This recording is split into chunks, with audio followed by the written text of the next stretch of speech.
शेर हिरण से कह रहा है, तेरा मांस, मैं फिदा हो गया तेरे मांस पे, अव्वल नंबर का तेरा मांस है, उच्चतम कोटि का तेरा मांस है। ये तारीफ किसकी की जा रही है, हिरण की या अपनी तृष्णा की? हिरण को लग रहा है देखो मेरे मांस की इतनी तारीफ कर दी, यानी मेरी तारीफ कर दी। तो अभी वो फिल्म आई थी, वो व्यक्ति उसको पीछे से देखता है और कहता है, सुनो तुम्हारे नितंब बहुत खूबसूरत हैं, तुम अच्छे बच्चे पैदा करोगी, तुम मेरे भोग की बहुत लजीज विषय बनोगी।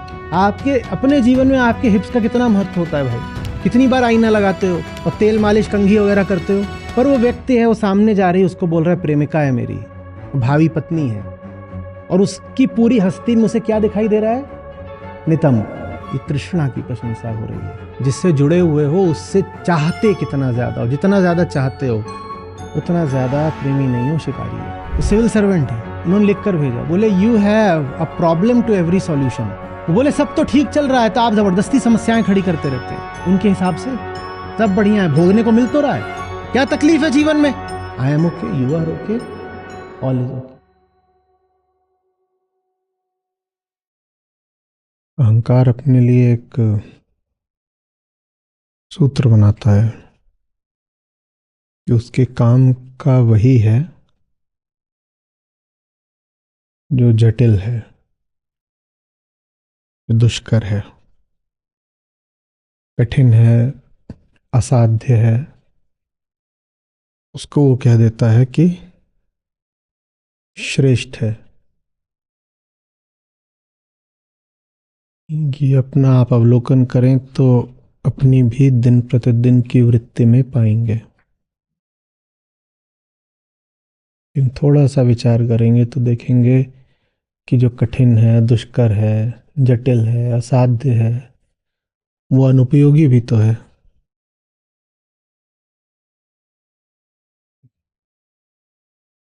जिसका आचरण नहीं हो सकता, जो क्रियान्वित नहीं हो सकता, जो उपयुक्त नहीं हो सकता, वो उपयोगी कहां से हो गया, है ना? स्वयं को बचाने की अहंकार की अच्छी चाल हो जाती है कि श्रेष्ठ मानो ही उसको जो अनुपयोगी हो।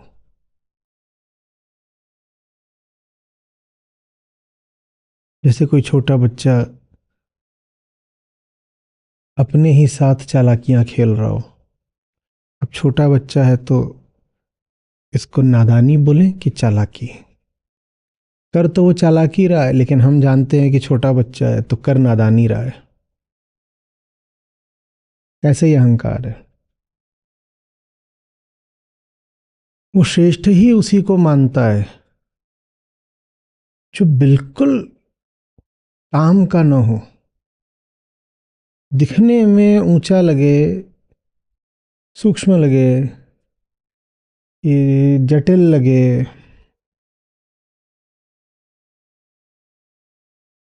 और उपयोगी नहीं होना चाहिए, सार्थक नहीं होना चाहिए।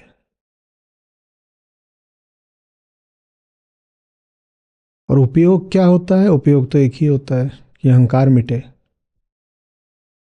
अहंकार मिटे। तो जटिलताएं इसीलिए अहंकार को बहुत भाती हैं और उनको वो श्रेष्ठ घोषित कर देता है,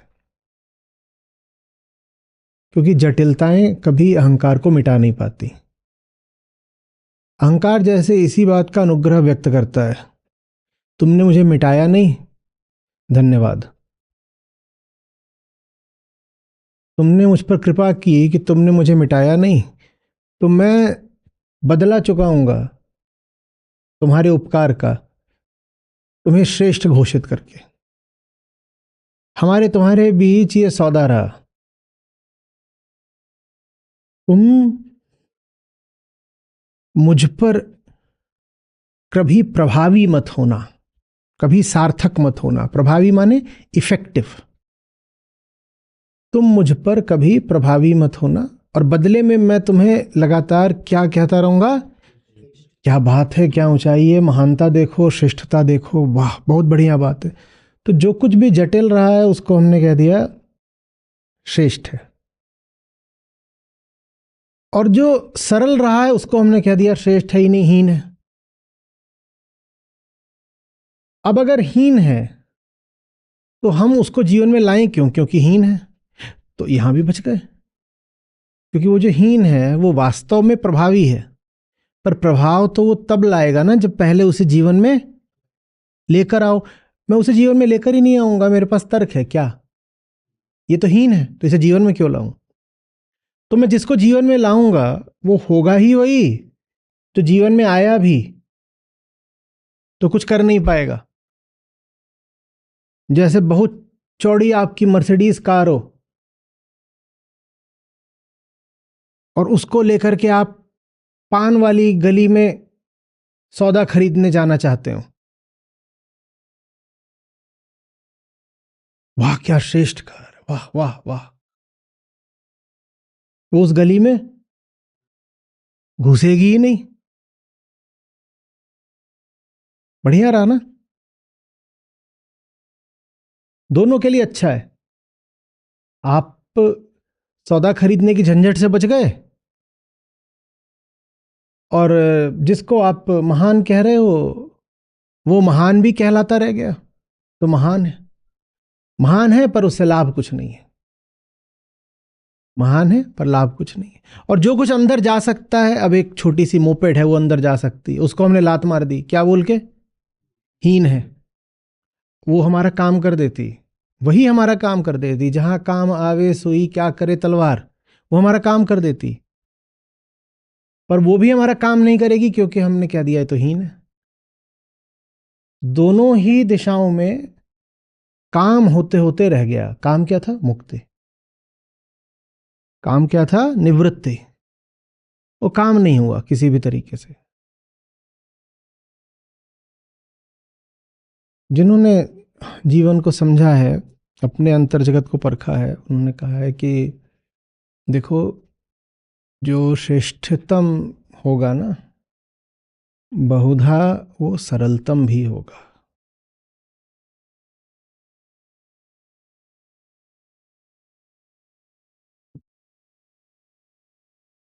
बहुत सरल होगा।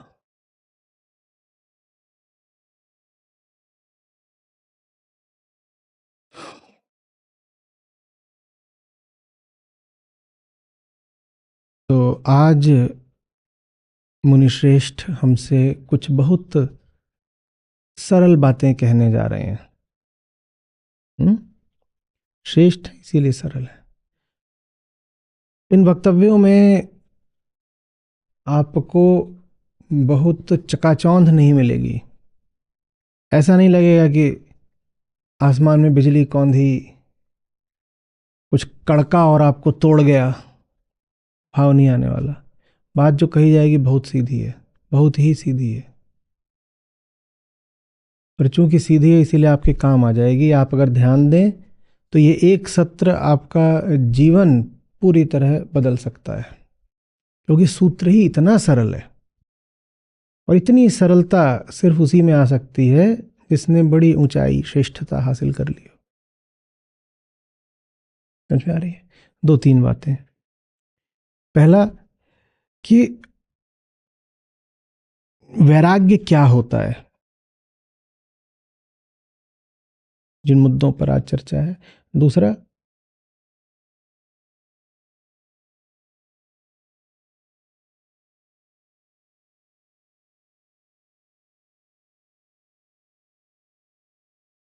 उसको लिखिए प्रौढ़ वैराग्य। प्रौढ़ वैराग्य और तरुण वैराग्य या बाल वैराग्य में क्या अंतर है? वैराग्य क्या होता है उसको बदल दीजिए कि प्रौढ़ वैराग्य और बाल वैराग्य में क्या अंतर है। उसको कहीं कहीं पर ऐसे भी कहा गया है कि पीत और हरित में क्या अंतर है। पीत माने पका हुआ पीला प्रौढ़, और हरित माने अभी बच्चा है। हाँ, बच्चा है, कच्चा है, तो उसको पीत हरित कहिए या प्रौढ़ और बाल कह दीजिए। अब समझ में आ रहा है कि सनातन धारा का पसंदीदा रंग पीला क्यों रहा है? क्योंकि पीला किसकी निशानी है? पके होने की। तो इसलिए हम पीले को इतना सम्मान देते आए हैं।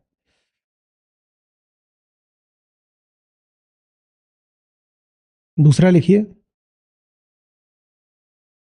कैसे पता करें कि संसार में हमारे संबंध ठीक हैं कि नहीं?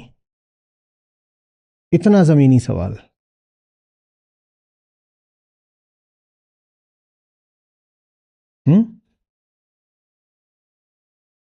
और तीसरा सवाल, बाप रे बाप, आप कहेंगे ये क्या हो गया, ये तो मुद्दा हम कभी लेते ही नहीं। सुख कैसे पाएं?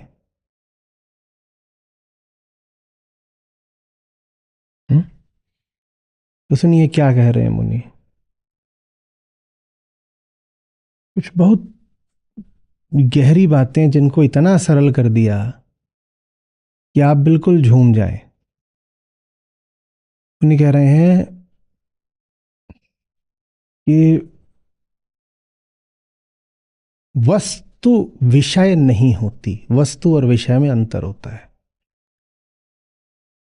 वस्तु वो जिसमें वस्तुता है। वस्तुता माने ऑब्जेक्टिविटी, वस्तु माने क्या होता है? ऑब्जेक्ट। और वस्तुता माने या वस्तुनिष्ठता माने ऑब्जेक्टिविटी। विषय वो जो विषयता के लिए है, तो विषय में सब्जेक्टिविटी होती है। वस्तु ऑब्जेक्टिव है, वो अपने आप में है। संसार वस्तुओं से नहीं विषयों से बनता है। लिखिए,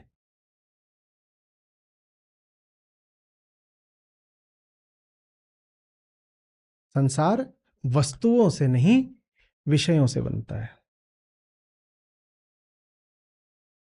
विषय की क्या परिभाषा है? लिखिए, वस्तु, धन, तृष्णा।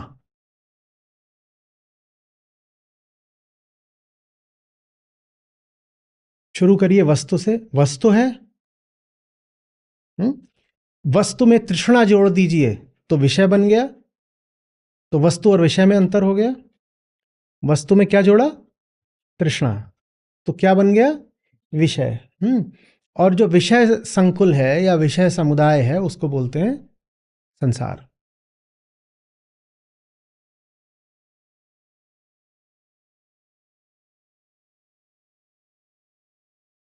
समुदाय क्यों?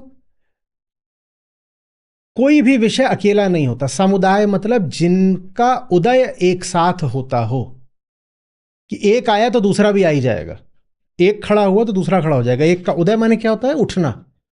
उदय माने उठना। तो जो सब एक साथ खड़े होते हो उनको कहते हैं समुदाय, सम उदय।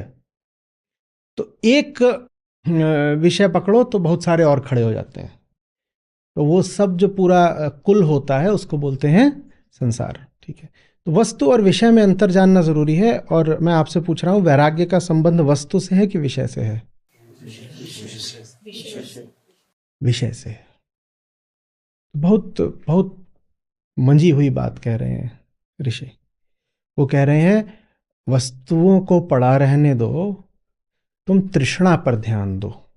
वस्तुएं नहीं छोड़नी होती, तृष्णा पर गौर करना। वस्तुएं हैं जीवन में तो इसमें ना कोई पाप हो गया, ना अपराध हो गया, ना कोई हीनता हो गई। जिसको तुम मैं कहते हो वो स्वयं एक वस्तु है। वस्तु के होने से कुछ नहीं हो गया। तृष्णा से बचना। और तृष्णा क्या मतलब होता है? मैं सोच रहा है कि वस्तु के माध्यम से पूर्णता हासिल कर लेगा। तृष्णा का अर्थ है मैं सोच रहा है कि वस्तु के माध्यम से पूर्णता हासिल कर लेगा। ये बातें आपको पता है तो जीवन के बुनियादी मुद्दों में आप कभी धोखा नहीं खाएंगे। बाल वैराग्य क्या है? वस्तु को छोड़ना। प्रौढ़ वैराग्य क्या है? विषय को छोड़ना। बाल वैराग्य में समझ गहरी नहीं होती तो आदमी वस्तु के पीछे भागता है डंडा लेकर के। तृष्णा पड़ी हुई है, वो तृष्णा को नहीं हटा रहा, वो किसको हटा रहा है? वस्तु को हटा रहा है। और प्रौढ़ वैराग्य में कहा जाता है वस्तु से क्या लेना देना, तृष्णा हटा दो। तो विषय हट जाता है, वस्तु शेष रह जाती है। विषय हट जाता है, वस्तु शेष रह जाती है।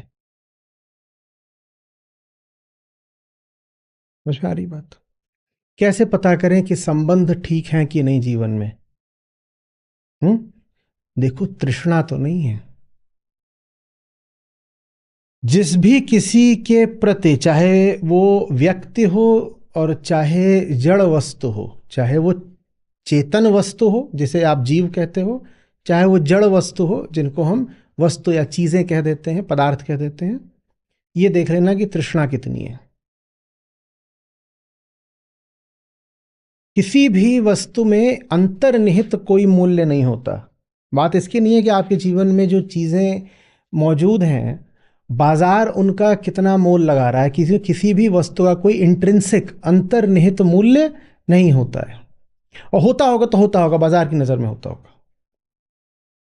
आप तब फंसते हो जब आपकी दृष्टि में किसी वस्तु का बहुत मूल्य हो जाता है। और लिखिए, किसी भी वस्तु का आप उतना ही मूल्य करते हो जितनी आपकी उसके प्रति तृष्णा होती है। किसी भी वस्तु का आप उतना ही मूल्य करते हो जितनी आप में उसके प्रति तृष्णा होती है।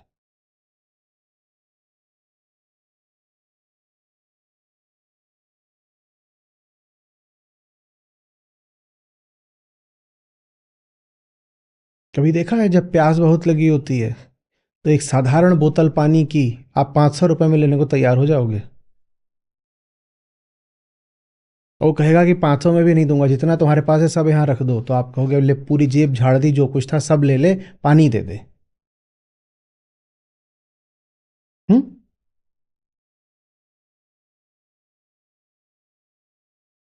समझ में आ रही बात? तो बात इसकी नहीं है कि आपके पास कुछ ऐसा रखा हुआ है जो 5 करोड़ का है। 5 करोड़ उसका बाजार भाव है। जो आपके पास है, अगर वो 5 करोड़ का है तो 5 करोड़ उसका क्या है? बाजार भाव। प्रश्न ये है कि आप में उसके प्रति क्या भाव है। प्रश्न ये नहीं है कि उसका बाजार भाव कितना है, प्रश्न ये है कि आप में उसके प्रति क्या भाव है। आप में अगर उसके प्रति तृष्णा है तो आप मारे गए। आप मारे गए अगर आप में 5 रुपए की वस्तु के प्रति भी तृष्णा है। दो लोग हैं, एक के पास 5 करोड़ की वस्तु है लेकिन तृष्णा नहीं है। दूसरा है जिसके पास बाजार भाव 5 रुपए की वस्तु है लेकिन तृष्णा है। ये दूसरा वाला मारा गया, पहला वाला बच गया।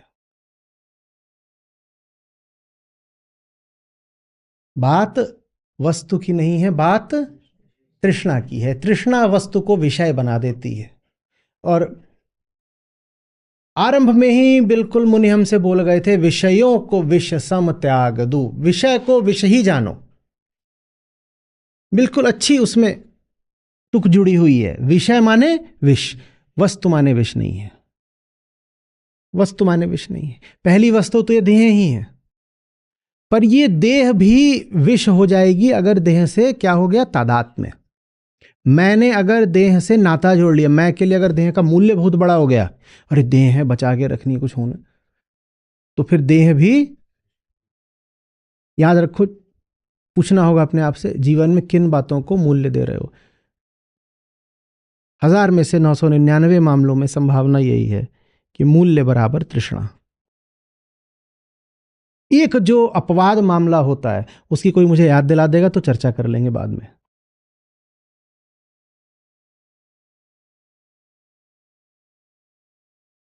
पर वो अपवाद होता है, हम पर नहीं लागू होता। वो जिन पर लागू होता है वो लोग दूसरे हैं।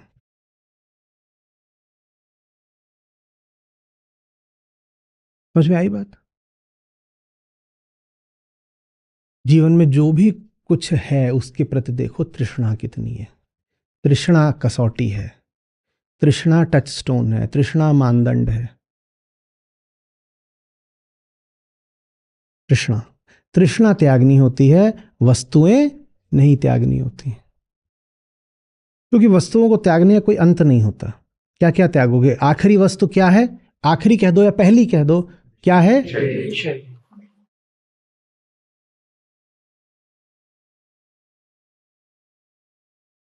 उदाहरण याद रखना। बात यह नहीं है कि उस चीज का बाजार भाव कितना है। बाजार भाव 5 करोड़ रुपए है, बात यह है कि आप में उसके प्रति क्या भाव हो। एक व्यक्ति हो सकता है जो 5 करोड़ की वस्तु के प्रति भी तृष्णा नहीं रखता, तो उसको ऐसे छोड़ने को तैयार है। 5 करोड़ की वस्तु के प्रति भी तृष्णा नहीं, तृष्णा माने प्यास होता है, तो जानते ही होंगे ना। एक वस्तु है, वो 5 करोड़ की वस्तु के लिए भी तृष्णा नहीं रखता, उसको ऐसे छोड़ने को तैयार है। दूसरा है, वो 5 रुपए की चीज रखे है पर ऐसे छाती से लगाए है। बोलो फंसा हुआ कौन है? फंसा हुआ कौन है? 5 रुपए वाला। इस पर मत चले जाना कि 5 करोड़ की है तुम्हारे पास वस्तु या 5 रुपए की है। ये बाजार भाव है। 5 करोड़ 5 रुपए क्या है? बात यह है तुम में उसके प्रति क्या भाव है। तुम में उसके प्रति क्या भाव है। देखो, चलो बाद में करेंगे। नात्मा भावेशु याद है? जो कुछ भी तुम्हारे लिए भव जैसा हो गया, उसके होने भर से तुमने आत्मा को गंवा दिया। जो कुछ भी तुम्हारे लिए मूल्यवान हो गया, भव माने है, भव माने वो जो है, इसकी उत्पत्ति है, जिसका अस्तित्व है, उसको कहते हैं भव। न आत्मा भावेशु का एक अर्थ ये भी है कि अगर कुछ भी तुम्हारे लिए मूल्यवान हो गया तो आत्मा गई, आत्मा की संभावना से वंचित हो गए। ये नहीं समझ में आई बात तो कोई बात नहीं, ये नहीं भी समझ में आई तो कोई दिक्कत नहीं। अभी हम जो बात कर रहे हैं वो समझिए। समझ में आ रही बात? तो संबंधों में जहर घुल जाता है जब संबंध में तृष्णा आ जाती है। अध्यात्म मीठे संबंधों के लिए है। जब तृष्णा नहीं होती तो निष्कामता होती है, और लिखिए कि निष्कामता को ही प्रेम कहते हैं।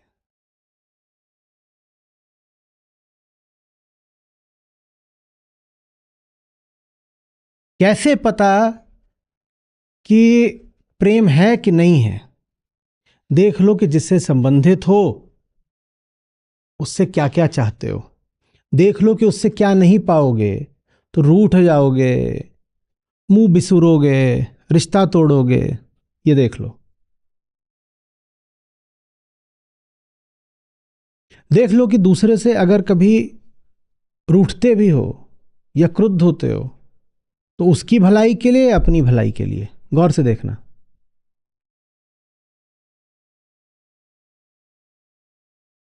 समझ में आ रही बात? और तुम्हारे जीवन में अगर कोई ऐसा है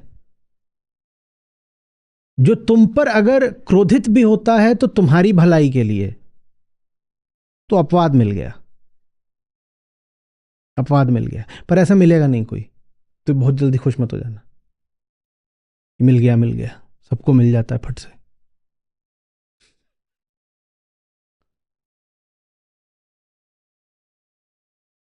समझ में आ रही है बात? और कोई ऐसा मिल रहा है जो तुम्हारे प्रति तृष्णा की दृष्टि रखता है, तृष्णा की दृष्टि, तो जान लेना कि जीवन में जहर आ गया है।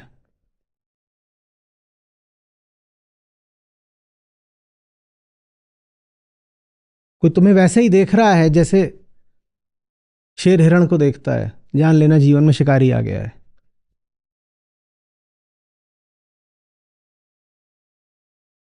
बात आ रही है समझ में? कोई तुम्हारी प्रशंसा करता है, देखना तुम्हारी जिन बातों को लेकर वो प्रशंसा कर रहा है वो बातें तुम्हारे काम की हैं, उसके काम की हैं। कोई तुम्हारी बहुत प्रशंसा कर रहा है, वो जिन बातों को लेकर तुम्हारी प्रशंसा कर रहा है वो चीज उसके काम की है, तुम्हारे काम की है। शेर हिरण से कह रहा है, तेरा मांस, मैं फिदा हो गया तेरे मांस पे, अव्वल नंबर का तेरा मांस है, उच्चतम कोटि का तेरा मांस है। तो ये तारीफ किसकी की जा रही है? हिरण की या अपनी तृष्णा की?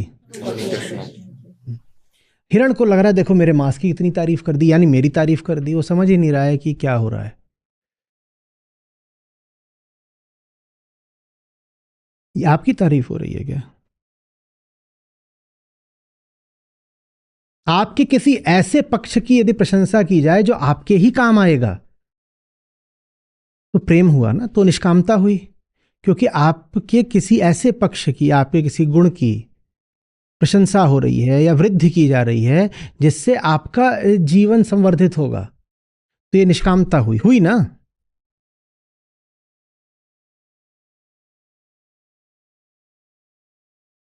पर अगर आपके किसी ऐसे पक्ष की तारीफ हो रही है जो आपके तो पता नहीं कितने काम का है, पर तारीफ करने वाले के बहुत काम का है, तो बता दो ये प्रशंसा है या शिकार की तैयारी।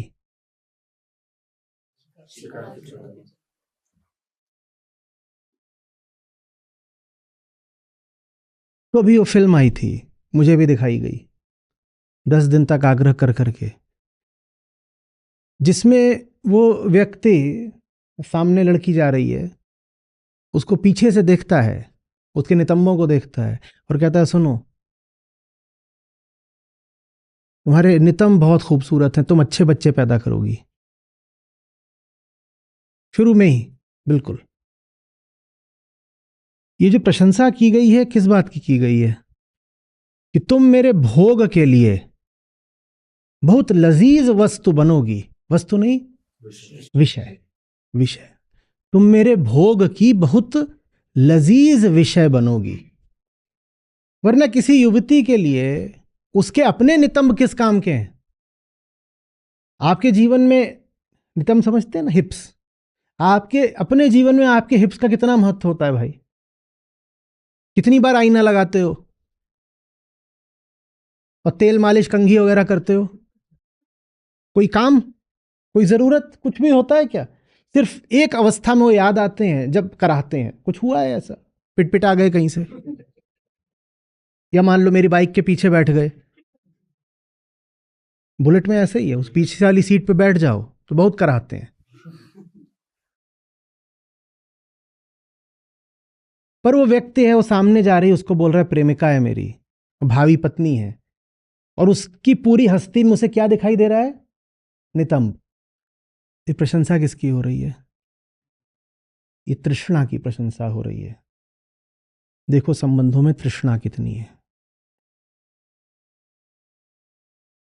और ईमानदारी से देखना, बहुत बेधड़क ईमानदारी चाहिए। जिससे जुड़े हुए हो उससे चाहते कितना ज्यादा हो, जितना ज्यादा चाहते हो उतना ज्यादा प्रेमी नहीं हो, शिकारी हो, हिंसक हो।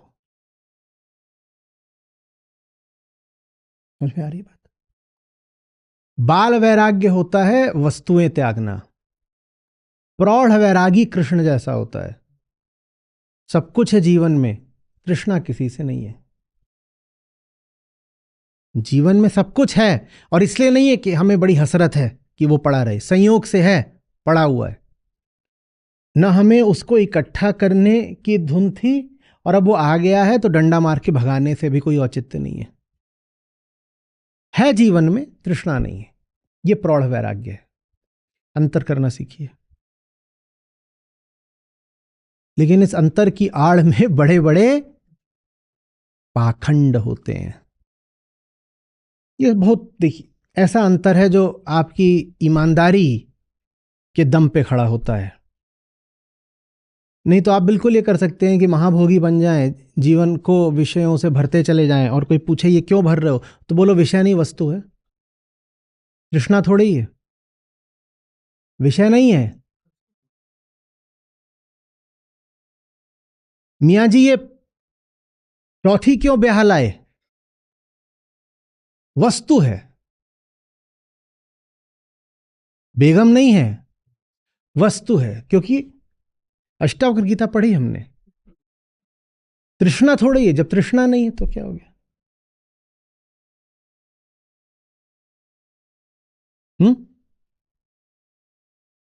समझ में आ रही बात? तो पाखंड का इसको एक साधन नहीं बना लेना है, लेकिन जो बात है वो तो जाननी पड़ेगी। प्रौढ़ वैराग्य में देखा जाता है कि कहीं ऐसा तो नहीं कि बड़ी बड़ी चीजें हटा दी, छोटी चीज भी है तो तृष्णा तो बची रह गई, और आप वस्तु हटाते जा रहे हो, इससे कहीं से नहीं साबित होता कि तृष्णा हटा रहे हो। वस्तु को हटाने से तृष्णा हट गई, ये कहीं से नहीं साबित होता। लेकिन तृष्णा होती है सूक्ष्म और वस्तु होती है।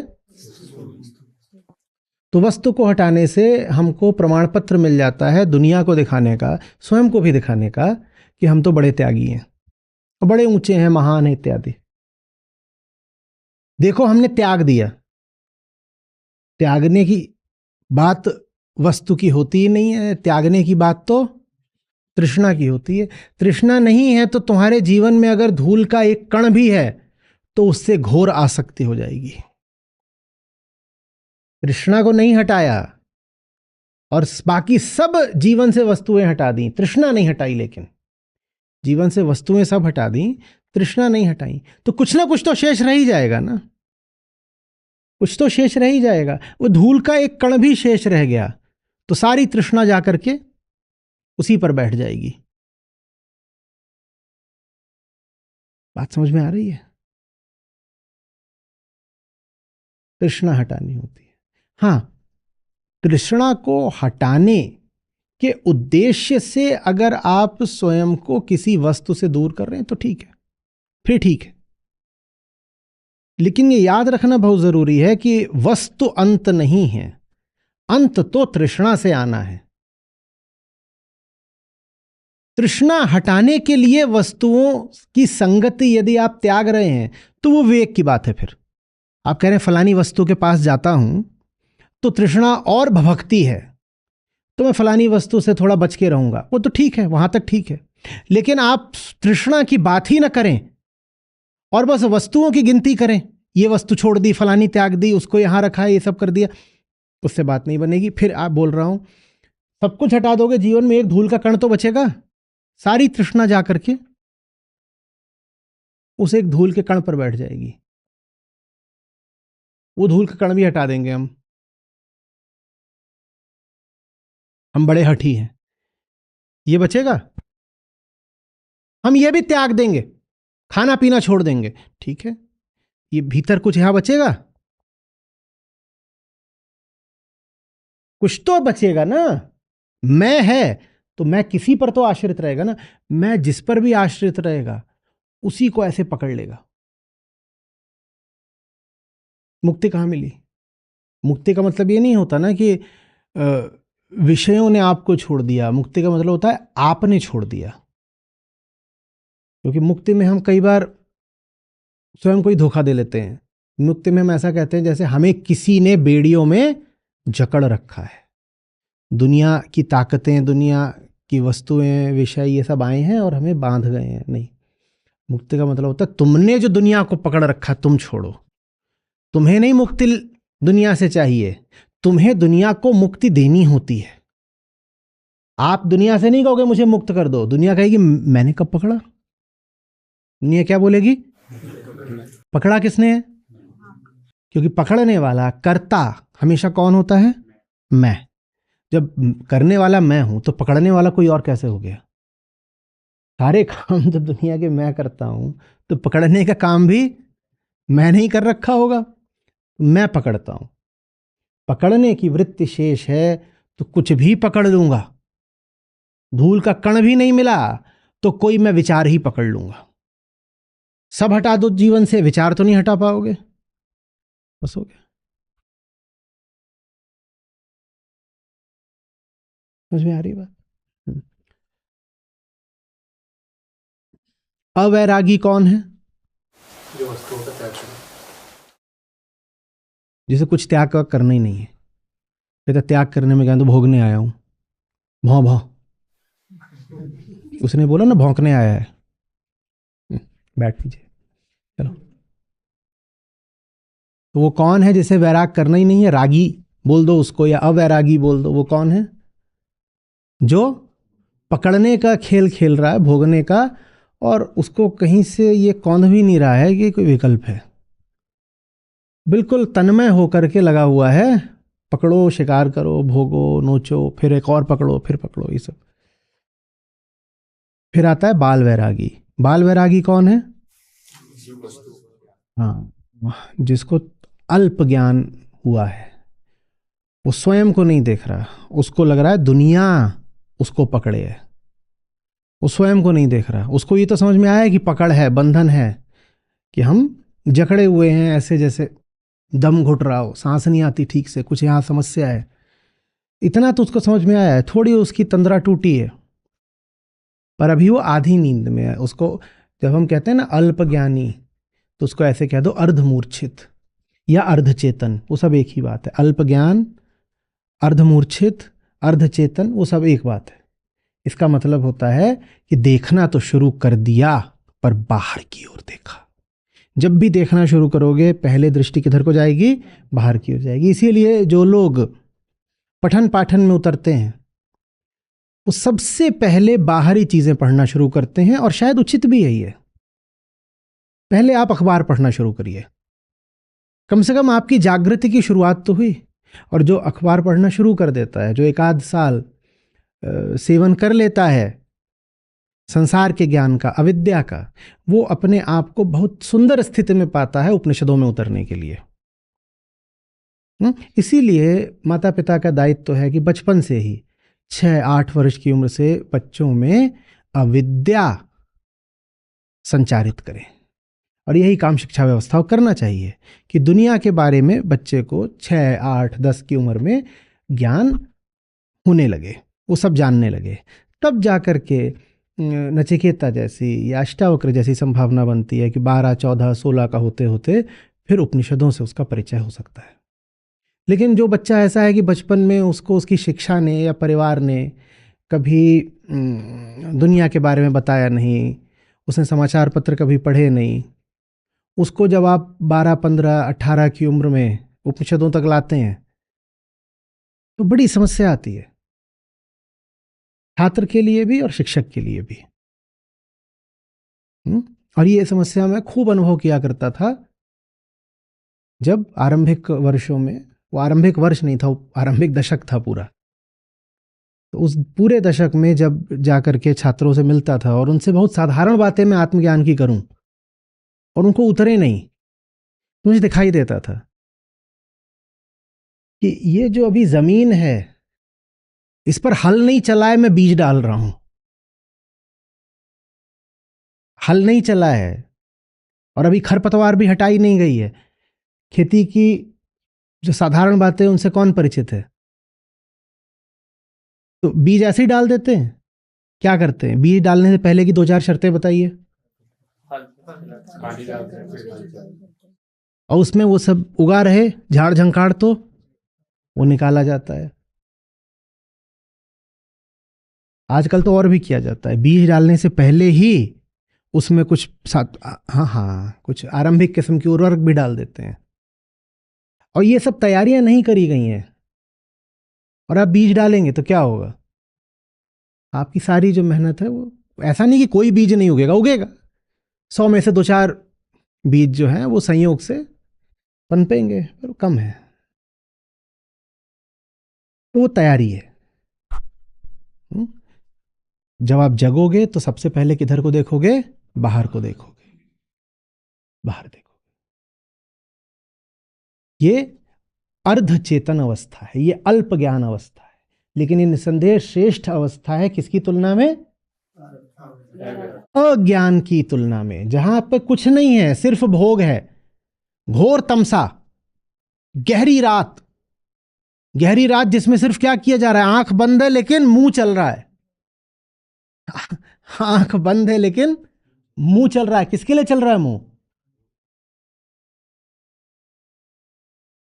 पता कुछ नहीं है। न ये पता है कि भोक्ता कौन है, न ये पता है कि भोगा क्या जा रहा है, न ये पता है कि भोग की प्रक्रिया में कोई लाभ है कि नहीं है, कुछ नहीं पता। लाभ भी बात की बात है, प्रक्रिया ही क्या है इससे भी अनभिज्ञ। लेकिन मुंह चले ही जा रहा है, चले। तो 90-95% आबादी दुनिया की ऐसे ही है। न उसे अपना पता है, न विद्या है, न अविद्या है, न वो स्वयं और संसार के बीच का संबंध जानते हैं। जब स्वयं और संसार के बीच संबंध नहीं जाना जाता तो संबंध हिंसा का होता है। उसी हिंसा का दूसरा नाम भोग है। उसको शालीनता से कहें तो अप्रेम, शालीनता से कहो तो बस ये कहोगे कि प्रेम नहीं है। और यथार्थ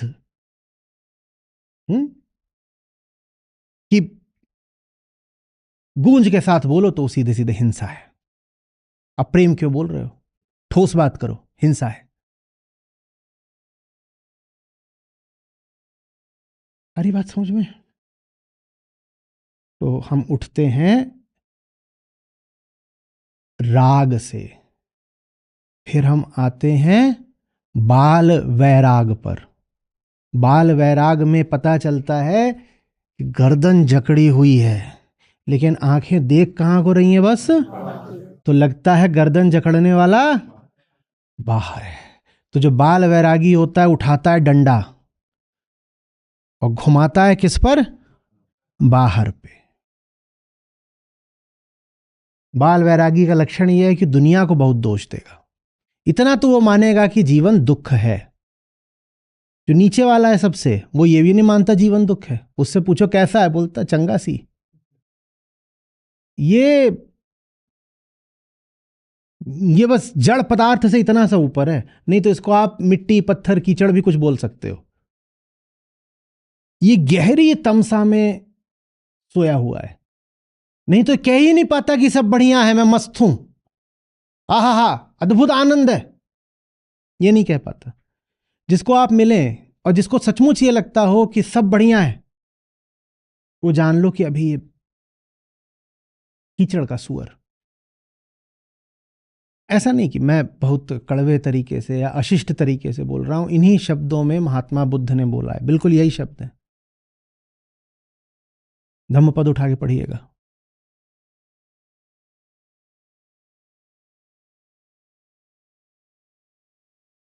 इनको लग ही नहीं रहा कि कोई समस्या है। आज एक सज्जन, वो सिविल सर्वेंट है, उन्होंने लिखकर भेजा, बोले you have a problem to every solution. वो बोले सब तो ठीक चल रहा है, तो आप जबरदस्ती समस्याएं खड़ी करते रहते हैं। उनको लग ही नहीं रहा कि कहीं कुछ। तो मैंने देखा उनकी वो जो उन्होंने लिख के भेजा कि इन्होंने क्या लगा रखी है अपनी तस्वीर। वो एक पार्टी में खड़े हुए हैं और मस्त हाथ में प्लेट है और खुश ऐसे खड़े हुए हैं। उनके हिसाब से सब बढ़िया है, भोगने को मिल तो रहा है, क्या तकलीफ है जीवन में, मस्त भोगो। बुद्ध के अगर 4 आर्य सत्य हैं तो पहले सत्य से भी पहले क्या हुआ? उन्होंने कहा सत्य की भी 4 श्रेणियां हो गई, 1 2 3 4। और अगर कोई अभी पहले पर भी नहीं है तो पहले से पहले क्या है? अरे सत्य की 4 श्रेणियां हैं, तो पहला जो सत्य है, कोई अगर वहां भी नहीं है तो वो कहां है फिर?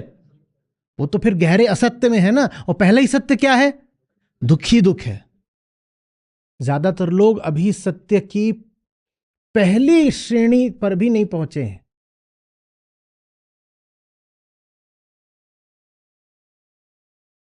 जैसे 4 चरण हो, सीढ़ियां हैं, 4 सोपान, वो पहले चरण पर भी उन्होंने चरण नहीं रखा है। वो कहते हैं क्या? All is well, I am okay, you are okay, all is okay. ये मैनेजमेंट में पढ़ाया भी जाता है, ये एक पर्सनालिटी टाइप होती है। ये वो है जिससे बुद्ध बात भी नहीं कर पाएंगे, क्योंकि बुद्ध अगर बात करेंगे तो पहली बात क्या बोलेंगे? वो बोलेगा है ही नहीं। अब आगे संवाद कैसे होगा? संवाद की धारा वहीं पे खंडित, सब टूट गया। बुद्ध 1 2 3 4 लेके जाते हैं आपको। बुद्ध का पूरा धर्म 1 2 3 4 का है। अब इन 4 में भी कई छोटी छोटी उपश्रेणियां हैं और उपशाखाएं हैं, वो सब आगे की सूक्ष्म बातें हैं, लेकिन मोटे तौर पे बुद्ध का धर्म है 1 2 3 4। अब वो एक बोले और सामने वाला बोले कुछ नहीं, ऑल इज वेल, हाँ वो -1, तो उनका कुछ नहीं हो सकता, उनका कुछ नहीं हो सकता। समझ में आ रही बात? जब जागृति आती है तो पहली चीज क्या पता चलती है? दुख। लेकिन जब जागृति आती है तो पता तो चलता है कि दुख है, लेकिन दुख का कारण सदा बाहर वाला लगता है। जब दुख का कारण बाहर वाला लगता है तो बाल वैराग परिणीत होता है। बाल वैराग या हरित वैराग, ये अल्पज्ञ का वैराग है। ये वैराग्य की बहुत आरंभिक अवस्था है, जिसमें कि ये दुनिया, ये महफिल मेरे काम की नहीं। ढूंढ तो अभी भी कुछ ऐसा रहा है जो अपने काम का हो, और ढूंढ भी उसे कहां रहे हो? दुनिया में ही ढूंढ रहे हो, पर दुनिया में मिला नहीं तो दुनिया से निराश होकर दुनिया को लगे डंड। मत चाहिए अभी भी किससे? पर अब इतना एहसास होने लगा, इतनी आंख खुलने लगी है कि दुनिया से जो चाहिए वो दुनिया से मिल नहीं रहा, बल्कि दुनिया से मिल क्या रहा है? दुख। इतना तो लगने लगा है, तो दुनिया के प्रति क्रोध और बढ़ गया है कि वफा मांगी थी, जफा मिली, और क्या मांग रहे हैं तुझसे और तू क्या दे रहा है। इस तरह के गाने सुने हैं कि नहीं? तो ये तो दिख रहा है कि जो मांगा वो नहीं मिल रहा, पर सारा इल्जाम। प्रौढ़ वैराग्य का मतलब होता है, हाँ दुख है और मैंने अपने ही हाथों से अपनी गर्दन पकड़ रखी है, ये प्रौढ़ वैराग्य है। दुख तो है, लेकिन कोई नहीं आया है मेरी गर्दन पकड़ने, मैंने ही अपने हाथों से अपनी गर्दन पकड़ रखी है। अब पूछो, मस्त सूत्र है, अपने ही हाथों से अपनी गर्दन कैसे पकड़ी जाती है बताइए? अपने हाथों से दुनिया को जोर से पकड़ करके अपने हाथों से अपनी गर्दन पकड़ी जाती है। जिसने ऐसे पकड़ रखा है उसने ऐसे पकड़ रखा है। करिए, जिसने ऐसे पकड़ रखा है उसने सचमुच ऐसे पकड़ रखा है। ये प्रौढ़ वैराग्य है। प्रौढ़ वैराग्य कहता है स्वयं को मुक्ति देनी है तो संसार को मुक्ति दे दो।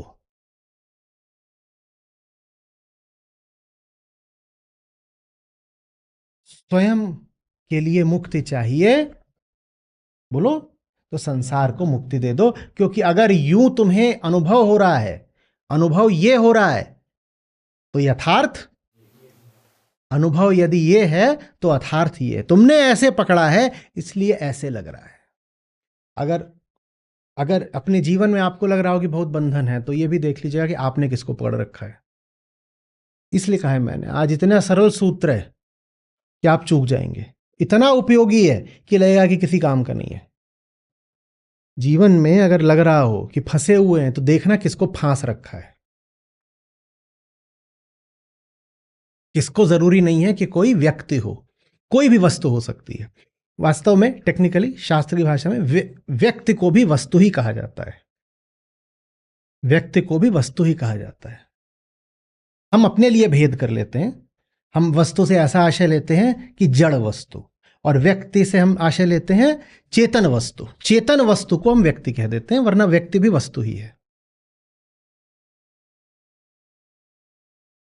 ये आप करके लाएंगे आज कि किसको पकड़ रखा है, वो वही तृष्णा की बात है। जिसको पकड़ रखा है वही तृष्णा है।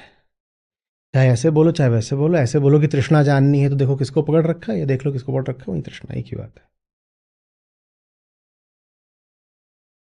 तो अब ये एक हमारी नई चीज आ गई। आज तक मैं आपसे बात करता था तो मैं ऐसे बोलता था, देखिए किन विषयों को, किन वस्तुओं को। अब एक और उसमें जटिलता पैदा हो गई। अब मैं आपसे बोल ही नहीं पाऊंगा वस्तु और विषय जैसे समानार्थी हों। मुनि ने आकर के वहां पर भेद पैदा कर दिया, और यही काम विवेक का होता है। विवेक एकदम सूक्ष्म रेखाएं खींचता चला जाता है। हमारी जड़ बुद्धि का काम होता है कि जो दो चीजें एक जैसी नहीं है उनको भी ऐसा देख लेना जैसे वो एक ही हो। अब जैसे आप बाहर वाला कोई आए, अब हमारे खरगोशों को देखे तो बोलेगा अरे ये सब रैबिट्स हैं। वहां चचा को खड़ा कर दो, चचा बोलेंगे ना एक हेयर है। आपको पता ही नहीं चलेगा रैबिट और हेयर में अंतर होता है। चचा को भी नहीं पता था, उसको ले आए। उसके बाद अब दुख पा रहे हैं, चचा नहीं खरगोश बाकी। तो अब पता चला कि ये तो कोई और ही चीज ले आए।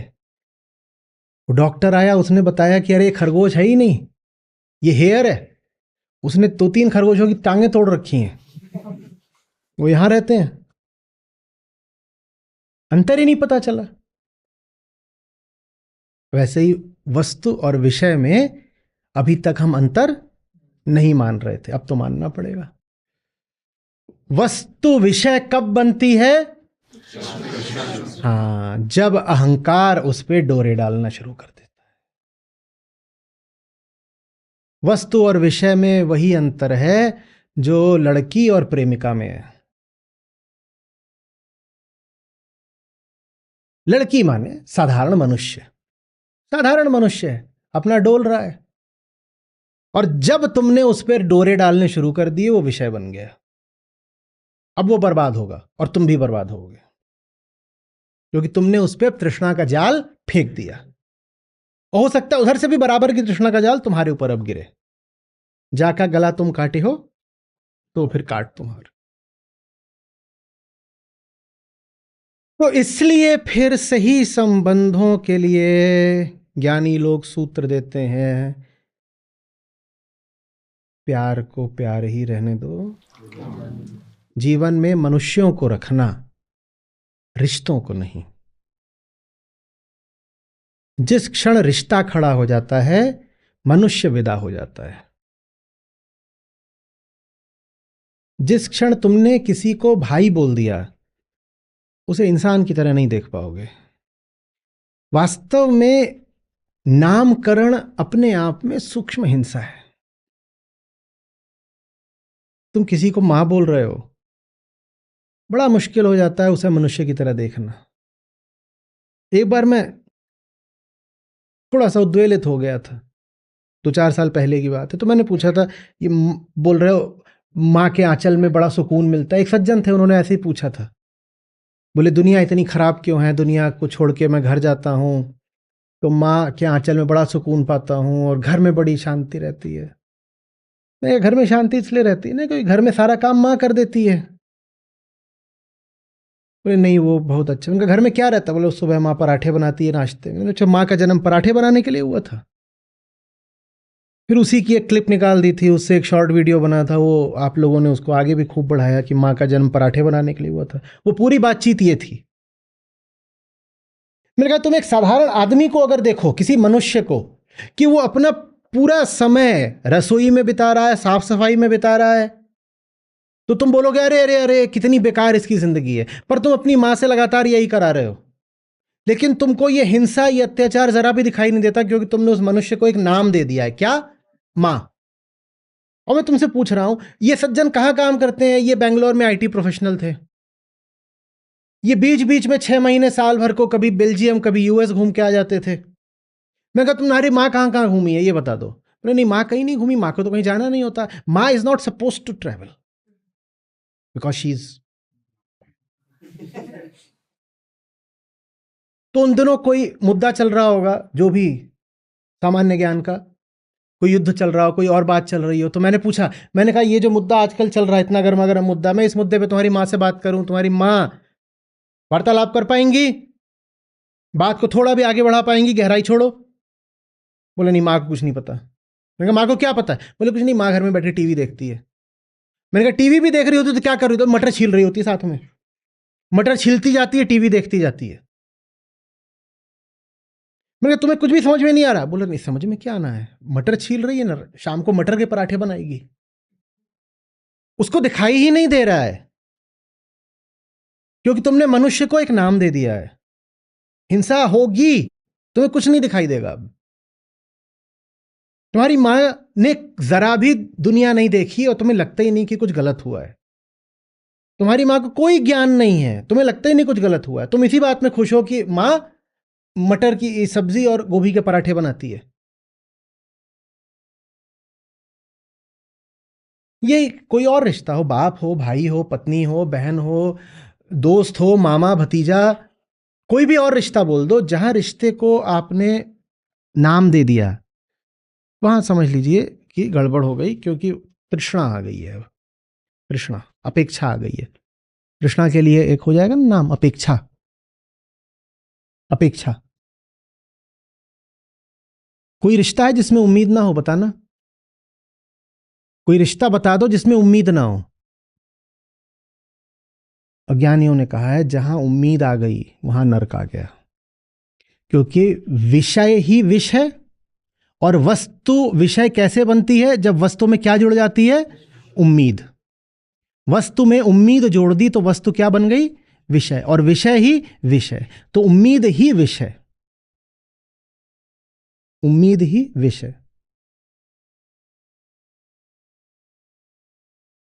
बात आ रही समझ में? जीवन में मनुष्यों को रखना,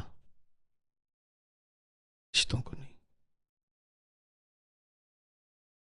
मनुष्य से प्रेम हो सकता है, रिश्ते में प्रेम नहीं हो सकता। खतरनाक बात है। कागज पे नहीं, दिल पे उतार लो। प्रेम अगर चाहिए तो जीवन में इंसान को रखना, रिश्ते को नहीं। जिस दिन रिश्ता बन जाता है उस दिन इंसान खत्म हो जाता है। रिश्ता बना और इंसान की लाश गिरी। अब वो रिश्ता खड़ा हो जाएगा। इंसान मर गया, रिश्ता खड़ा हो गया। रिश्ते का जन्म हो गया, इंसान की मृत्यु हो गई।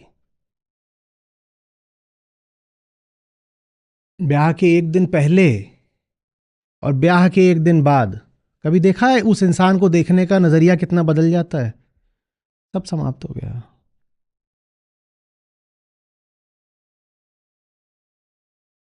दोनों ओर से, एक ही तरफ से नहीं। सब समाप्त हो गया। अब उम्मीदों का खेल चलेगा। तो सौदेबाजी है। तू मेरी उम्मीद पूरी कर, और अगर तूने मेरी पूरी नहीं की तो सजा तो मैं दूंगा। पर मैं शालीन आदमी हूं। मैं देखो गाली गलौज नहीं करता, मैं हाथ नहीं उठाता। मैं सजा कैसे देता हूं? सूक्ष्म तरीकों से। और हमारे लिए सभ्यता और संस्कृति का मतलब ही यही होता है। पशुता को सूक्ष्मता से अभिव्यक्त करना ही सभ्यता और संस्कृति है।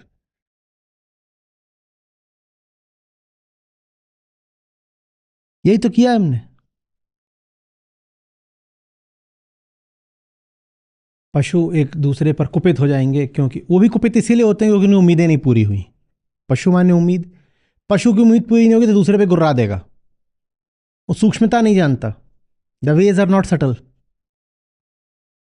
इंसान, और खास तौर पर अगर सोफिस्टिकेटेड इंसान है, बहुत ऐसे देखे होंगे, वो कभी आवाज नहीं ऊंची करते वगैरह वगैरह। जब उनकी उम्मीदें पूरी नहीं होती तो गुर्राते नहीं है। वो सूक्ष्म तरीकों से बाहर उड़ते हैं। हम ही हैं वो लोग। ऐसे क्या मासूमियत से देख रहे हैं? ऐसे लोग कैसे होते हैं? ऐसे लोग फिर ऐसे होते हैं कि नहीं, आज भूख कम है, मैं खाना नहीं खाऊंगा। जानवर जब कुपित होगा दूसरे जानवर पर तो जाके उसका भी खाना खा लेगा। और पत्य सोफिस्टिकेटेड है। वो जब कुपित होगा पत्नी पर तो क्या बोलेगा? नहीं, आज मैं खाना नहीं खाऊंगा। एक ही काम हुआ है। पतिदेव पर सभ्य हैं। यही हमारी सभ्यता है सारी। ऐसी सभ्यता से जानवर कहीं बेहतर है। इसीलिए मैं कहता हूं सरल काम। वो आदमी कहीं बेहतर है कि जिसे गुस्सा नहीं आए तो गुर्रा दे। जिसे गुस्सा नहीं आए वो पेट में रख करके सूक्ष्म तरीके से बाहर मरोड़े, वो आदमी ठीक नहीं है।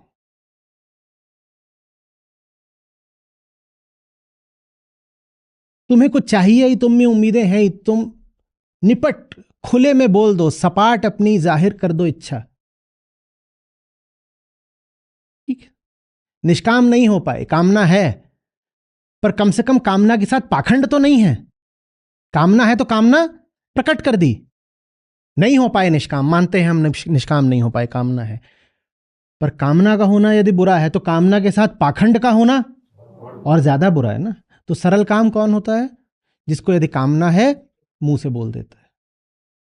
जिसको यदि क्रोध है तो सीधे बता देता है, सीधे बता के क्रोध से फिर वो मुक्त हो जाता है। ये नहीं करता कि क्रोध को पेट में उबाल रहा है। ऐसे लोगों को जानते हो ना? इनको हम आम भाषा में बोलते हैं वो खुन्नस को दिल में रखता है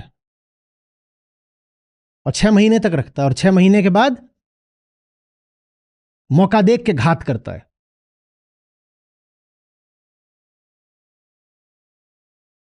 ये सब कब होता है? जब प्रेम नहीं होता है। प्रेम, फिर से याद रखना, सिर्फ तब हो सकता है जब तृष्णा ना हो। जहां उम्मीद है वहां प्रेम नहीं हो सकता। आशा, अपेक्षा, उम्मीद, जिम्मेदारी, ये वो कर्तव्य, और इसके साथ प्रेम, बात नहीं बनेगी।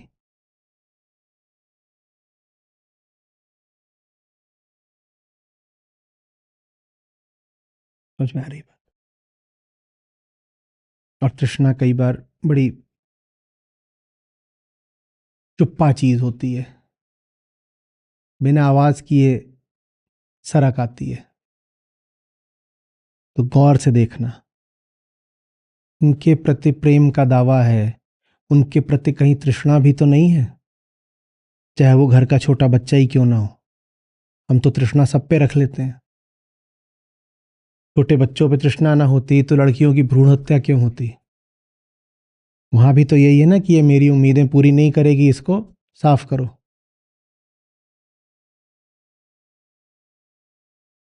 सुखी होने का सूत्र क्या हुआ? सुखी होने का सूत्र क्या है? तृष्णा से मुक्त रहो। देह की अनिवार्यता है वस्तुएं, क्योंकि पहली वस्तु देह स्वयं है। वस्तुएं रहेंगी, ये मूर्खता की बात है कि जीवन से सब वस्तुओं को निकाल फेंकेंगे। हम आदर्श वगैरह बनाते हैं, फलाना संत था, उसकी कुटिया में कोई वस्तु नहीं रहती थी। अच्छी बात है, नहीं रहती थी तो, पर ऐसे भी संत हुए हैं जिनकी कुटिया नहीं थी। महल भी नहीं है तो कम से कम घर है साधारण। आप नानक साहब के पास जाएंगे तो वहां कुटिया तो नहीं पाएंगे। और महल वाले भी हुए हैं, क्यों नहीं हुए? तो बात यह नहीं है कि कुटिया है, कि कोठी है, कि महल है। बात यह है कि जो कुछ भी है उस पर पकड़ कितनी है, उससे तृष्णा कितनी है। और भूलना नहीं, धूल के एक कण से भी अनंत तृष्णा हो सकती है। जहां कहीं भी देखना कि किसी भी रिश्ते में तृष्णा आ रही है, एकदम बिलबिला जाना। जैसे रेल की पटरी पर खड़े हो और रेल की सीटी सुनाई दे गई है, ऐसे चौंक जाना, मौत आ गई, तुरंत कूदो, कुछ बहुत अनहोनी घटने जा रही है।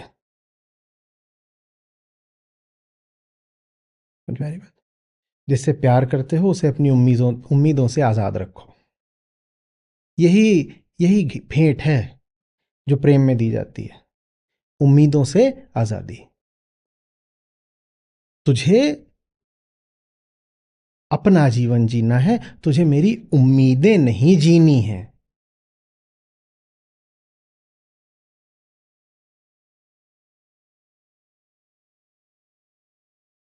तो ये बात हमें लागती है उस अपवाद पर जिसका मैंने उल्लेख किया था।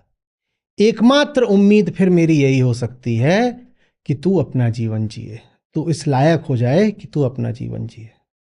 मेरी उम्मीद जो तुझसे है वो मेरी खातिर नहीं, तेरी खातिर है। ये प्रेम है। और यहां भी चूक हो जाती है कई बार। कोई यदि आपकी बेहतरी चाहता ही ना हो तो वो भी जरा भी उम्मीद नहीं रखेगा।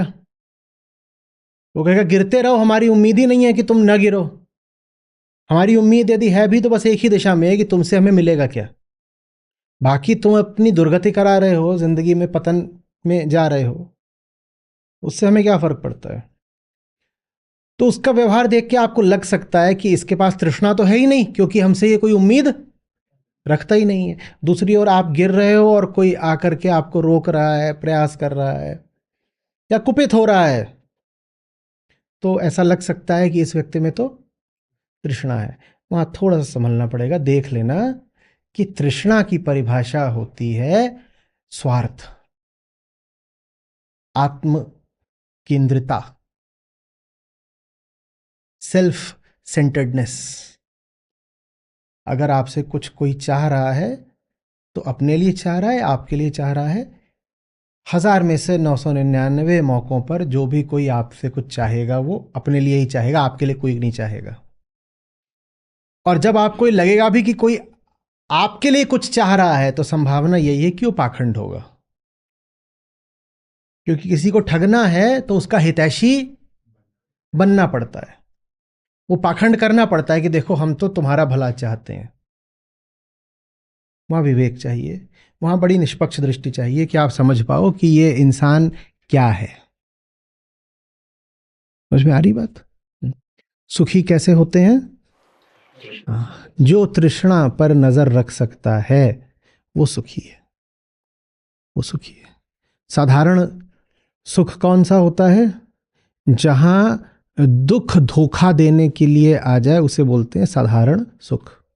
जहां दुख ऐसे आ जाए कि थोड़ा सुखी हो लो तब हमें और मजा आएगा तुम्हें गिराने में, थोड़ा उछल लो, क्योंकि उछल के जो गिरता है उसे और चोट लगती है।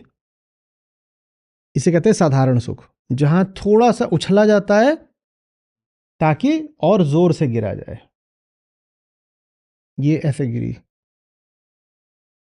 ये ऐसे गिरी, इसकी गिरने की कुछ गति है, ये किसी गति से गिरी, कुछ बोल दीजिए उसको, 2 मीटर प्रति सेकंड। सुख क्या है मालूम है?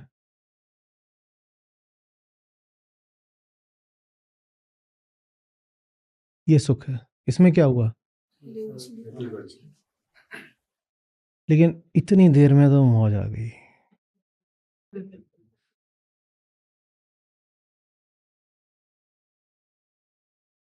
ये सुख है, ये सुख है। अष्टावक्र किस सुख की बात कर रहे हैं?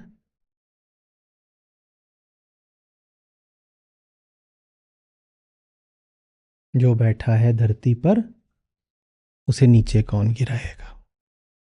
ऊंचा जो उठता है वो निश्चय ही नीचे आएगा, जो बैठा है धरती पर उसे नीचे कौन गिराएगा। इस फासले को कहते हैं तृष्णा, आशा, उम्मीद। जिसने इस फासले का त्याग कर दिया, जिसकी तृष्णा शून्य हो गई, जिसने इस फासले को शून्य कर दिया, वो सदा के लिए सुखी हो गया। एक सुख है जहां ये फासला, और इस सुख में ये फासला क्या हो रहा था? ये है फासला। इस सुख में ये फासला बढ़ रहा था। तो इसमें जब ये फासला बढ़ता है तो आदमी उतनी जोर से गिरता है। ये सुख बस भारी दुख की तैयारी होता है। हमने जग की अजब तस्वीर देखी, एक हंसता है और 10 रोते हैं। बिल्कुल यही अनुपात होता है, थोड़ी हंसी और बहुत सारा गम। और वास्तविक सुख ये होता है, कोई उम्मीद ही नहीं है, दुख कैसे होगा। वास्तविक सुख बस दुख के कारण का पूर्ण निषेध है।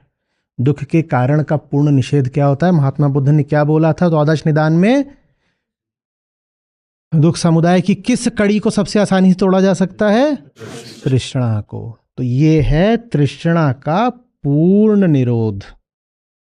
यहां बैठे हैं, यहां से नीचे गिरेंगे कैसे? तृष्णा ही नहीं है।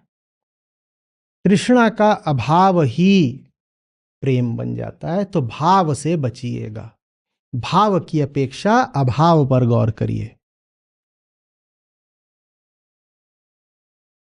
जिससे आपको कुछ नहीं चाहिए, समझ लीजिए आप उसके भारी प्रेमी हैं। ये सुनने में बहुत अजीब लगेगा, कहेंगे अरे जब उम्मीद ही नहीं तो फिर रिश्ता ही नहीं है। नहीं, जो जीवन में है पर विषय की तरह नहीं है, समझ लीजिए वो जीवन में प्रेम की तरह है। जो जीवन में है पर विषय की तरह नहीं है, वो जीवन में प्रेम की तरह है बस। और प्रेम जब होता है ना, तो वो एक विचित्र तरीके से एक वो सब में फैलता है, क्योंकि कोई भी मनुष्य एक मनुष्य नहीं होता, वो सब मनुष्यों से संबंधित होता है।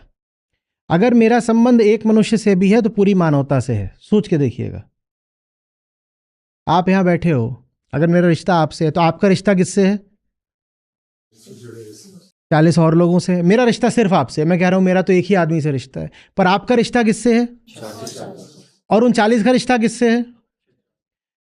पूरे ब्रह्मांड में क्या कुछ भी बचा जिससे मेरा रिश्ता नहीं है? अगर एक भी मनुष्य से मेरा रिश्ता है, तो अगर एक भी मनुष्य से मेरा प्रेम है तो मेरा प्रेम भी फिर किससे हो गया? बस ये बात। तो जो प्रेम करता है वो सबसे करता है। जिसको प्रेम है उसको सबसे होगा, और जो अप्रेमी है वो सभी के लिए हिंसक है। आप ये नहीं कर पाओगे कि एक से प्रेम है बाकी से हिंसा है। हिंसा है तो सबसे होगी, प्रेम है तो सबसे होगा। मैंने आपको कोविड दे दिया, मैंने किसको दे दिया? मैंने पूरे संसार को दे दिया। मैंने एक को कोविड दिया, मैंने किसको दे दिया? पूरे संसार को। मैंने एक के लिए अगर एंटीबायोटिक्स बना दी तो ये एक पहला मरीज रहा होगा जिसके लिए बनाई गई, तो मैंने किसके लिए बना दी? पूरे संसार के लिए बना दी। कृष्ण ने अर्जुन को गीता दे दी, किसको दे दी? अष्टावक्र ने जनक को गीता दे दी, किसको दे दी? ये मत सोचिएगा कि एक को कुछ दे देंगे बाकियों को कुछ और दे देंगे। ऐसा है क्या कि कृष्ण ने अर्जुन को गीता दी और बाकियों को धिक्कार दिया? ऐसा तो कुछ नहीं किया। उन्होंने जो दिया वो सब में जाएगा ही जाएगा, क्योंकि हम सब अंतर संबंधित हैं। एक से भी संबंधित होने का मतलब होता है पूरी मानवता ही नहीं, पूरी प्रकृति से संबंधित हो जाना। बात समझ में आ रही है? तो जो अपेक्षा नहीं रखता वो प्रेमी है, और वो अस्तित्व मात्र का प्रेमी हो जाता है, सबका प्रेमी हो जाता है। जो संबंधित तो है पर अपनी खातिर नहीं, वही प्रेमी है। और संबंधित ना हो ये संभव नहीं है, क्योंकि अगर कोई किसी से भी संबंधित है तो संबंधित, माने हम सभी किससे संबंधित हैं? हम सब सबसे संबंधित हैं। जैसे मैपिंग होता था ना सेट्स में, 1 to 1, 1 to many, many to 1। हमारी क्या है? All to all. Many to many बोल दो। 1 को लोगे तो 1 to many भी बोल दो, लेकिन मैनी टू 1 नहीं है। जिसका संबंध है सबसे है। समझ में आ रही बात?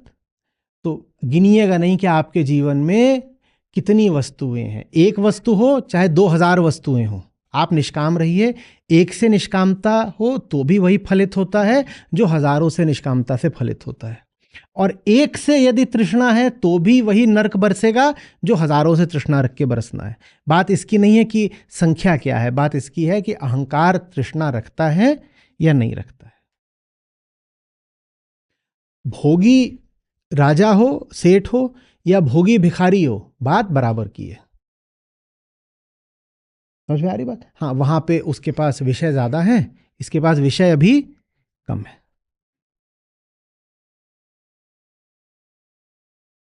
तो संसार क्या हमने लिखा था? संसार क्या है? विषयों की पूरी टोकरी को संसार कहते हैं। एक टोकरी जिसमें विषय विषय भरे हैं। और वस्तु विषय कैसे बनती है? तो क्या कह रहे हैं? यत्र यत्र भवेत तृष्णा संसारम विद्धि तत्र वै। संसार ऐसे नहीं है कि ये सब संसार है, ये सब संसार नहीं है। ये सब क्या है? बस वस्तुएं हैं। ये सब संसार कब बनेगा? तो अष्टावक्र कहते हैं जो मुक्त है उसके लिए संसार विलुप्त हो जाता है। अब समझ में आ गई बात? हाँ, क्योंकि ये सब संसार नहीं है। क्या आपके संसार में सब वस्तुएं हैं? आपके संसार में याद करिएगा सिर्फ वो वस्तुएं हैं जिनसे आपकी तृष्णा है, जिनसे आपका स्वार्थ है। अपना संसार बताओ और उसमें एक ऐसी वस्तु बता दो जिससे आपका स्वार्थ नहीं है, बताओ। तो संसार की क्या परिभाषा है? वो सब जो चारों ओर बिखरा हुआ है, या वो सब जिससे आपका स्वार्थ है? तो संसार की पहचान वस्तुओं से नहीं, स्वार्थ से होती है, तृष्णा से होती है। यत्र यत्र भवेत तृष्णा, जहां जहां तृष्णा है, संसारम विद्धि तत्र वै। वहां वहां संसार को जानना। चीजों के होने से संसार नहीं हो गया, उन चीजों के प्रति तृष्णा के होने से संसार हो गया। अब समझ रहे हो क्यों कहता है अद्वैत वेदांत कि जब अहंकार मिट जाता है तो संसार मिट जाता है? मैं भी बार बार बोलता हूं, जब अहंकार नहीं रहा तो संसार भी नहीं रहा। आप सोचते हो अहंकार नहीं रहा, पर खंभा तो रहेगा ना। खंभा रहेगा, खंभा वस्तु की तरह रहेगा, विषय की तरह नहीं रहेगा, तो संसार मिट गया। टेक्निकल बात है, परिभाषा की बात है। संसार खंभा नहीं है। खंभा संसार तब बने जब आप कहे खंभा थोड़े ही है, मेरी जान है, अब ये संसार हो गया।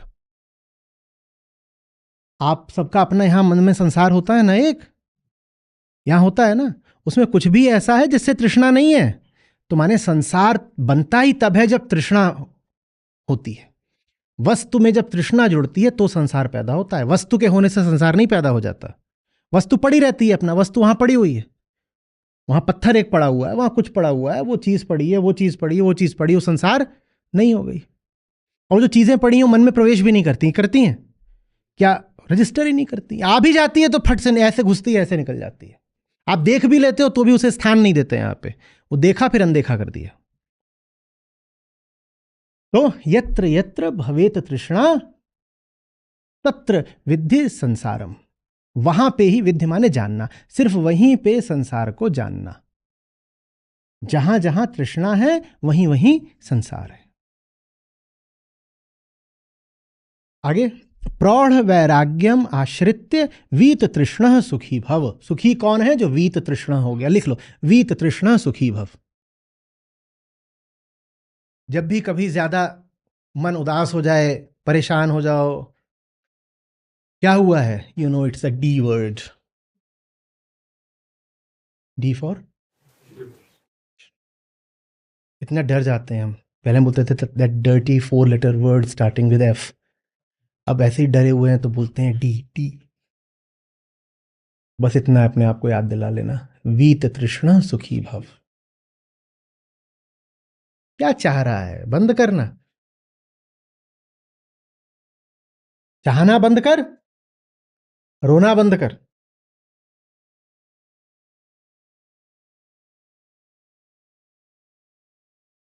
No woman no cry. इसका ये नहीं मतलब है कि वुमन हट जाएगी तो रोना बंद कर दोगे, इसका वो है, पर मतलब समझो। बंद कर रोना, चाहना बंद कर, रोना बंद कर। क्या? वीत तृष्णा सुखी भव, बस खत्म। विगत ज्वर, सारे शब्द एक तरफ जाते दिखाई दे रहे हैं। और ईशावास्य उपनिषद इसी के लिए क्या बोलता है? क्या बोलता है? वस्तु रहे विषय न रहे, इसको क्या बोलता है? तेन। ये वही बात हो गई ना, वस्तु है विषय नहीं है।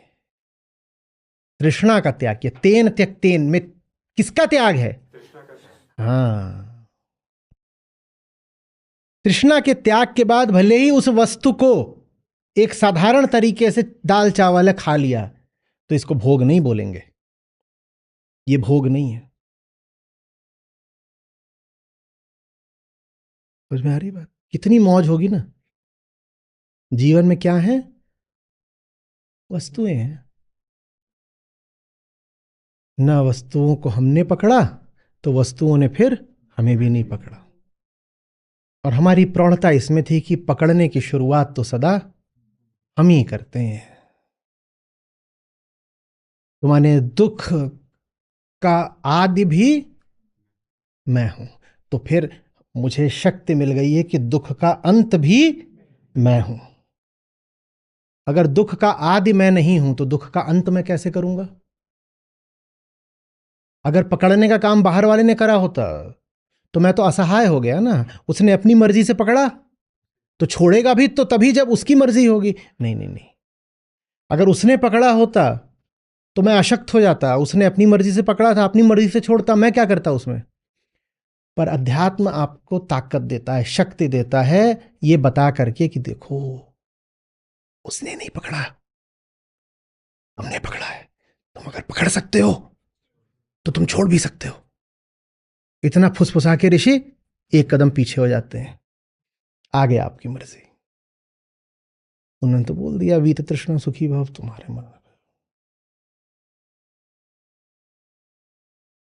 कितनी सरल भाषा है। इस संस्कृत को भी मालूम है क्या बोलते हैं? सरला संस्कृत। सब कुछ सरल कर दिया है। किसी ने सिर्फ 2 वर्ष संस्कृत पढ़ी हो वो पूरा समझ जाएगा क्या बात है। अनुवाद की कोई आवश्यकता नहीं है। आप गा सकते हैं इसको।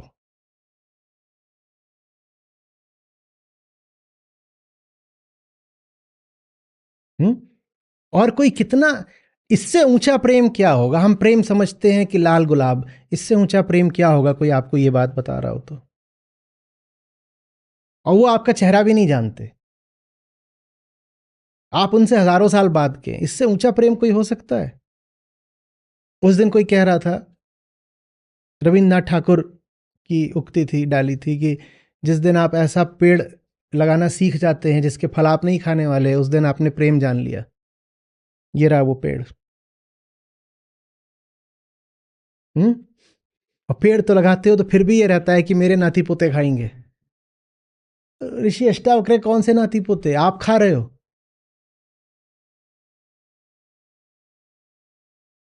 ये है प्रेम। हमारे पास प्रेम के बड़े छिछले प्रतिमान हैं, बहुत गंदे, एकदम गंधाते प्रतिमान हैं प्रेम के हमारे। प्रेम इसको बोलते हैं। ये है जा मारग साहब मिले प्रेम कहावे सोए। ये है प्रेम।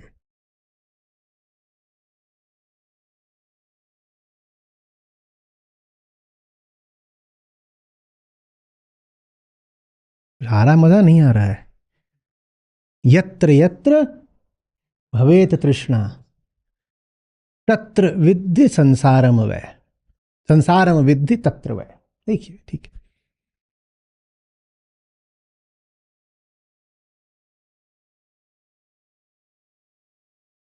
आत्मज्ञानी का संसार कैसे नष्ट हो जाता है? या ये है कि उसकी कालीन जल गई, जैसे जैसे अहंकार गलता गया वैसे वैसे उसके फ्रिज की बर्फ भी गलती गई। ऐसा हुआ था? आत्मज्ञानी का संसार कैसे लुप्त हुआ?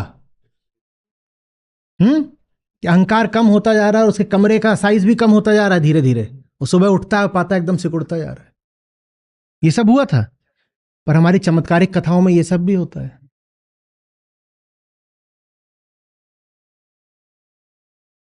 खूब हमने गुड़ का गोबर करा है ना अपनी कहानियों में। जो सूक्ष्म बात है उसको हमने एकदम लिटरल बना दिया है, फिगरेटिव को लिटरल बना दिया। जो बात प्रतीकात्मक थी, संकेतात्मक थी, उसको हमने भौतिक बना दिया, तथ्यात्मक बना दिया।